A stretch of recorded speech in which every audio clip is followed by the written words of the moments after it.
baixo nós temos aplicativos e recursos. Aplicativos e recursos. Aqui é onde tu pode, então, verificar quais são os aplicativos e recursos instalados no teu computador. Inclusive, se tu desejar até mesmo selecionar algum desses aplicativos para remover, é possível fazer. Acompanhe a leitura, o que ele diz: pesquise, classifique, filtre por unidade. Para desinstalar ou mover um aplicativo, selecione-o na lista. Quer dizer, a gente pode usar essa área aplicativos e recursos, que pertence às configurações aqui da área sistema, até mesmo para desinstalar ou mover um aplicativo. Então, se ele sugerir que a área aplicativos e recursos aqui das nossas configurações da área sistema permite desinstalar um aplicativo, isso está correto. Essa é uma área recomendada para se desinstalar um aplicativo de forma segura aqui dentro do Windows 10. Tem mais recursos para a gente verificar. Aparece ali uma opção chamada multitarefas. Multitarefas. Acompanha comigo. Eu até vou ampliar para vocês enxergarem um pouquinho melhor, porque quando eu fico falando dessas opções, é interessante que a gente enxergue bem. Então, olha lá, a opção que está marcada agora se chama multitarefas. Multitarefas. E aqui é onde a gente pode realizar alguns ajustes importantes dentro do Windows 10. Por exemplo, organizar janelas automaticamente arrastando-as para os lados ou cantos da tela. Quando tu clica numa janela e arrasta para os lados, essa janela se ajusta automaticamente ou na metade esquerda ou na metade direita, ou quando tu arrasta para cima, ela maximiza. Isso tudo é configurado aqui. Tu pode marcar, ativar as configurações para o ajuste automático dessas janelas na área de trabalho. Ainda pode ajustar outros elementos, como por exemplo aqui, dimensioná-la automaticamente para preencher o espaço disponível, que é quando tu arrasta para cima. Quando eu ajustar uma janela, mostrar o que posso ajustar ao lado dela. Todas essas são configurações que nós podemos realizar em relação ao ajuste para o trabalho multitarefas, quer dizer, quando trabalhar com várias janelas simultâneas. Sempre lembrando que eu já disse que o Windows é considerado um sistema operacional multitarefa. E outra informação que aparece aqui também interessante é o modo tablet, que também está na área sistema para configurar. No meu caso aqui eu desativei, mas eu poderia ativar o modo tablet. E ele diz: o Windows fica mais fácil de usar com toque quando você usa o dispositivo como tablet. Então, esse modo tablet, ele altera totalmente a usabilidade da área de trabalho do Windows em decorrência de uso principalmente em telas de toque, em telas touchscreen. Se a prova sugerir que o Windows 10 pode ser configurado, o modo tablet pode ser ativado, isso está correto. Observa, modo tablet. Isso permite principalmente o uso com telas touchscreen, com telas de toque. Essa é uma informação importante que nós temos aqui na área sistema, como a gente pode observar. Mais um item da parte de configurações que nós vamos discutir agora se chama energia e suspensão. Acompanha ali em tela cheia para ti. Energia e suspensão faz parte das configurações da área sistema. O que nós temos aqui em relação à energia e suspensão? Por exemplo, nós podemos definir quando conectado, desligar a tela, quer dizer, parcialmente desligar o monitor após um período de ociosidade. No meu caso aqui eu marquei nunca, mas eu poderia marcar 5 minutos, e após 5 minutos de ociosidade, automaticamente a tela entra num modo de baixo consumo de energia. Isso pode ser feito. Observa que a gente também pode pedir para o computador suspender após um período de ociosidade. O suspender também vai colocar todo o computador no modo de baixo consumo de energia, enquanto tu não estiver usando o computador. Depois basta pressionar uma tecla ou usar o mouse que volta a energia total. Isso são configurações que a gente tem aqui de energia e suspensão. E depois podemos adicionar outras configurações relacionadas, certo? O que mais nós temos de configurações? Acompanha comigo, ainda falando sobre as configurações do sistema operacional Windows 10. Então, entrando ali na área sistema, em configurações, nós temos armazenamento, que é um outro tópico de configuração. E essa parte que ele exibe as unidades de armazenamento e suas partições.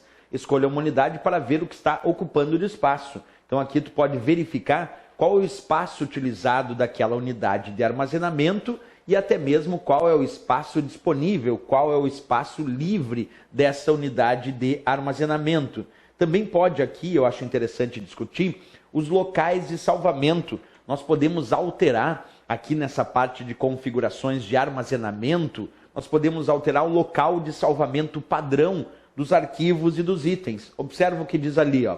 Altere o local em que seus aplicativos, documentos, músicas, fotos e vídeos são salvos por padrão. E eu escolhi ali em meu computador na unidade C.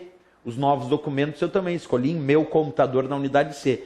Então quer dizer, nós podemos escolher qual é o local padrão para salvar os documentos, as imagens, os vídeos e assim por diante, à medida que a gente usa o sistema operacional e os seus aplicativos. Tudo isso eu altero na área configurações, só que aqui no tópico armazenamento. Outro itemzinho que nós temos aqui, eu vou ampliar para vocês, ainda falando sobre as configurações, dentro da área sistema, nós temos mapas offline. Observa, então entramos na área de configurações. Dentro dessa área de configurações nós temos um item chamado sistema, e dentro do item sistema é isso que nós estamos estudando agora. E nós temos ali mapas offline. Esse recurso permite o usuário, se desejar, salvar mapas, e esses mapas podem ficar armazenados no teu computador para que tu não precise consultar eles somente se tu estiver online. Então, mapas offline te permite acesso a mapas, inclusive sem estar conectado à internet. Basta para isso baixar os mapas. Então, essa área te permite baixar mapas para acesso offline, mesmo quando tu não estiver conectado à internet. Isso também é uma configuração que a gente acha aqui dentro do item sistema da parte de configurações do Windows 10, que é o que de fato nós estamos utilizando agora. O que mais nós temos? Vamos continuar lá. Também temos a opção aplicativos padrão. Acompanha, como sempre eu vou ampliar para que vocês possam enxergar. Então, dentro das configurações do item sistema, aparece aqui aplicativos padrão. É aqui que eu vou definir qual é o aplicativo padrão para cada operação ou para cada atividade do meu sistema. Exemplo, qual é o aplicativo padrão para player de música, que aqui está o Groove Música, que é um player de música que vem junto com o Windows 10. Qual é o aplicativo padrão para visualização de fotos, para mapas. Qual é o aplicativo padrão para assistir filme e tudo isso. Então, quando eu falo sobre aplicativos padrão, é definir qual é o aplicativo padrão para determinada tarefa, atividade ou recurso do sistema. E outra coisa importante aqui em aplicativos padrão, é interessante perceber que, inicialmente, quando tu instala o teu Windows 10, vem como navegador da web padrão, vem como aplicativo padrão navegador da web o Microsoft Edge. Isso porque dentro do Windows 10 nós temos o Microsoft Edge e ainda existe sim, muita gente acha que não, mas ainda existe sim o Internet Explorer. Ainda existe. Dentro do Windows 10 mesmo, nós temos o Edge, que é um navegador para acessar as páginas da web, e temos também o Internet Explorer, que é outro navegador. Só que o navegador da web, que inicialmente vem definido como padrão, é de fato o Microsoft Edge. Então ele é considerado o navegador padrão do Windows 10, embora exista ainda o nosso Internet Explorer dentro do Windows 10. Essa informação é bem interessante a gente lembrar para efeito de prova, certo? E por último aqui, dentro das configurações dessa área sistema, nós temos sobre. Aqui no item sobre, ele mostra as características do teu computador. Então quando tu clica aí na opção sobre, ele mostra, deixa eu só mostrar para vocês aqui direitinho, ó. Então cliquei nas configurações, no item sobre, e aí vem várias informações sobre o meu computador, sobre as características do meu computador, o nome do meu computador, a edição dele, qual é o processador que eu utilizo, a capacidade da memória RAM instalada, que é a memória principal. Todas essas características estão no item sobre, que eu acesso através da área sistema, lá de configurações do meu Windows 10. Pessoal, o que a gente acabou de fazer aqui foi estudar um dos tópicos das configurações do Windows 10. Eu entrei no menu iniciar, configurações, acessei o item sistema. E quando a gente acessa o item sistema, tem esses diversos itens que a gente estudou, inclusive esse último agora, o item sobre, que mostra características da versão do sistema operacional que tu está usando, qual é o processador que tu utiliza, a capacidade da memória RAM instalada. tudo isso eu tenho no item sobre. Então são algumas configurações. Nas próximas aulas a gente continua com mais configurações dessa parte do Windows 10. Mais configurações do Windows 10 importantes para a prova